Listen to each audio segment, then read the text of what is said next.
FSc के बीच में time होता है, हमारे पास गैप होता है, घर में फारिग बैठे रहते हैं, तो मैंने उस फारिग टाइम को ऐसे न्यूट्रलाइज किया कि मैंने टेक्निकल फील्ड की तरफ आई।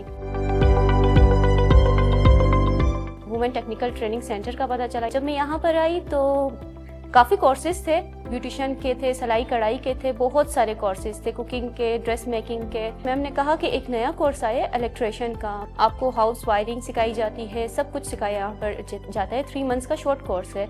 खड़े खड़े मैंने वहीं पर फॉर्म लिया, फॉर्म को फिल किया और पहला इलेक्ट्रिशियन कोर्स की जो फर्स्ट स्टूडेंट थी वो मैं ही थी। मैं यहाँ पर आई, क्लासेस स्टार्ट हो गई, तो मैं मतलब बिल्कुल हैरान रह गई कि मेरे अलावा तकरीबन 30 से 35 लड़कियां और बैठी हुई थी। काफ़ी मुझे मोटिवेशन हुई, पूरे बलूचिस्तान में ऐसे कोर्सेज नहीं करवाए जाते। यहाँ पर हमने जब सीखा तो उसी के साथ साथ मैंने पहली दफ़ा जब मैं अपनी दूसरी एकेडमी में भी जाती थी सेकेंड टाइम, तो बैठे हम क्लास में बैठे हुए थे तो एकदम से कंप्यूटर क्लास थी, लाइट्स ऑफ हो गई, पूरी वायरिंग ख़राब हो गई।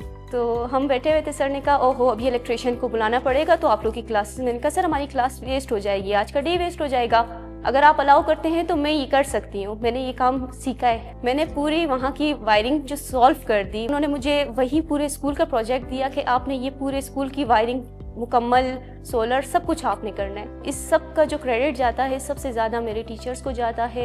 जब इंसान सीखता है तो वो हर कुछ करता है। मेरे साथ और भी गर्ल्स थी, उन्होंने भी सीखा। हम जो लड़कियां होती हैं बहुत नाजुक मिजाज होती हैं, बहुत इन चीज़ों से डरती हैं। जो मेरा पॉइंट ऑफ व्यू था वो ये था कि यार मुझे अपना डर ख़त्म करना है, मुझे आगे निकलना है। जब मैं आगे निकल सकती हूँ, मैंने अपना डर ख़त्म किया, तो मुझे देखकर और लड़कियों का भी डर ख़त्म होता गया और लड़कियां भी आगे आई। लड़कियों को ज़रूरी नहीं है कि सिर्फ वो एक महदूद रह जाए सिलाई कढ़ाई और इन चीज़ों तक, तो उससे अच्छा नहीं है कि आप खुद इस काबिल हो कि आप खुद ठीक करो। इसलिए करो कि आपको सिर्फ कमाना है, आपको कमाना नहीं, अपनी जो आपकी ज़रूरत है आप उसे देखो कि ये चीज़ आपको ज़रूरत पड़ सकती है। इसमें काफ़ी एक्सपीरियंस हो गया तो मैंने फिर अपनी एक कंपनी खोली जिसका नाम इलेक्ट्राराइज है। इलेक्ट्राराइज का जो मेन एम है वो यही है कि जो वुमेन के ऊपर काम किया जाए कि वो टेक्निकल फील्ड्स में आगे आए।